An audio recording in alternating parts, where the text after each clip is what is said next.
and welcome back to the Bee Club Lounge. Today I'm going to talk to you about the tools and supplies that I recommend for bead weaving. I thought that this would be a good way to answer the questions that beginners frequently ask me.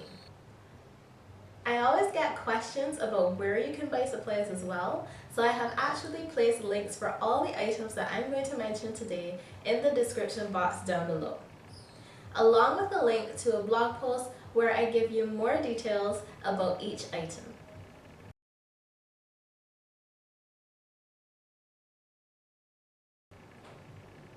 The first thing on my list is beading needles.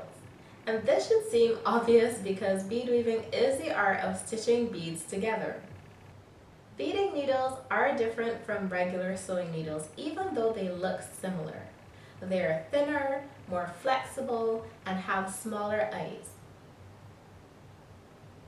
The size of beading needles is represented by a number. Sizes 10 and 12 are the most commonly used. The bigger the number is, the thinner the needle. So a size 10 is actually bigger than a size 12.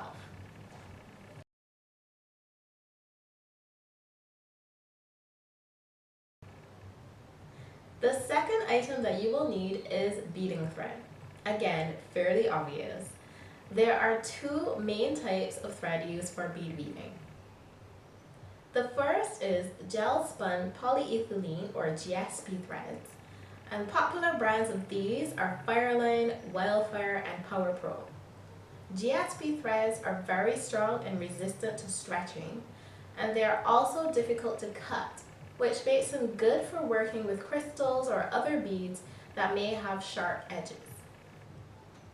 The strength of these threads is measured by the pound test weight. The higher the pound test number is, the stronger the thread. The other type of beading thread is nylon. Nylon threads like Nymo and Ceylon come in a range of colors and are cheaper than GSP threads. They do stretch over time, but are much easier to cut than GSP brands, which makes them a little bit easier to work with, but not ideal for using with crystals.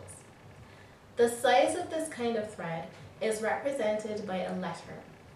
The earlier the letter comes in the alphabet, the thinner the thread is. Nylon threads should be treated with a conditioner to prevent fraying and tangling. I usually recommend Thread Heaven to condition your thread, but it appears that the owner of the company is retiring and that product will no longer be manufactured. So if you do see any sitting on the shelves in your local craft store, grab it before it's all gone. Alternatively, you can use beeswax as a conditioner.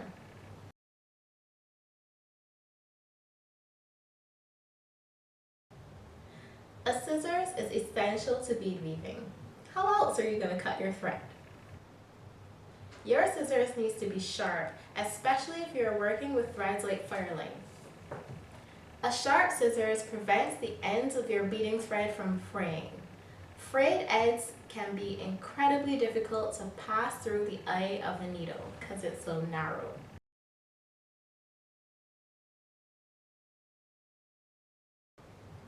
The next tool that I think every beader should have is a bead mat. I never worked without one. A bead mat is a rectangular or circular piece of foam or rubber that prevents beads from rolling around as you work. They also make it easier to see your beads as they reduce glare from surfaces and they are solid colors. Try finding seed beads on a patterned background. I like to have multiple bead mats, a light color for working with dark beads and a dark color for working with light beads.